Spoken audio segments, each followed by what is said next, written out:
মালয়েশিয়ায় অভিবাসন সংক্রান্ত বিভিন্ন অপরাধের অভিযোগে ৩৭৭ বাংলাদেশি সহ ৭৭০ জন অভিবাসীকে আটক করেছে দেশটির অভিবাসন বিভাগ। মঙ্গলবার রাতে কুয়ালালামপুরের বুকিত বিনতাংয়ে অভিযান চালিয়ে তাদের আটক করা হয়। ইমিগ্রেশন বিভাগের এমন তৎপরতায় প্রবাসী বাংলাদেশিদের মধ্যে দেখা দিয়েছে চরম আতঙ্ক। মালয়েশিয়া থেকে সে খবর জানাচ্ছেন মোহাম্মদ আব্দুল কাদের। মালয়েশিয়ার অন্যতম পর্যটন কেন্দ্র বুকিত বিনতাংয়ে এক বিশেষ অভিযানে অনলাইন জুয়ার এক বিশাল আস্তানা ঘুরিয়ে দিয়েছে দেশটির ইমিগ্রেশন ডিপার্টমেন্ট। মঙ্গলবার সন্ধ্যায় ইমিগ্রেশন ডিপার্টমেন্টের একটি দল এই অভিযান পরিচালনা করে। অভিযানে মোট ২,৪৪৫ জনকে তল্লাশি করা হয়, যার মধ্যে ১,৬০০ জন বিদেশি এবং ৮৪৫ জন স্থানীয় নাগরিক। এর মধ্যে বিভিন্ন অপরাধে ৭৭০ জন অবৈধ অভিবাসীকে আটক করা হয়।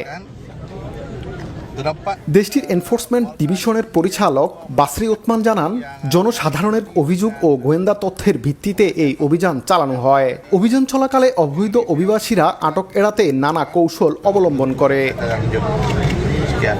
আটককৃতদের মধ্যে ৩৭৭ জন বাংলাদেশি ছাড়াও ২৩৫ জন মিয়ানমার, ১৭ জন ইন্দোনেশীয়, ৭২ জন নেপালি, ৫৮ জন ভারতীয় এবং অন্যান্য দেশের ৯ জন নাগরিক রয়েছেন।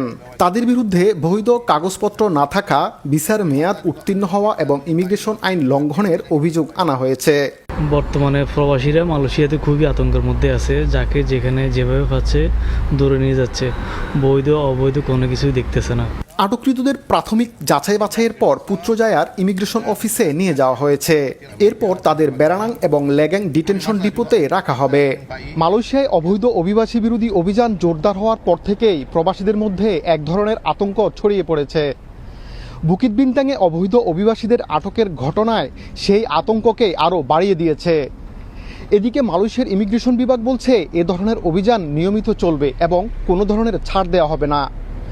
এমত অবস্থায় বৈধ কাগজপত্রহীন প্রবাসীরা একদিকে যেমন নিজেদের ভবিষ্যৎ নিয়ে উদ্বিগ্ন, অন্যদিকে তেমনি তাদের পরিবারও রয়েছে দুশ্চিন্তায়। মালয়েশিয়া থেকে মোহাম্মদ আব্দুল কাদের, সময় সংবাদ।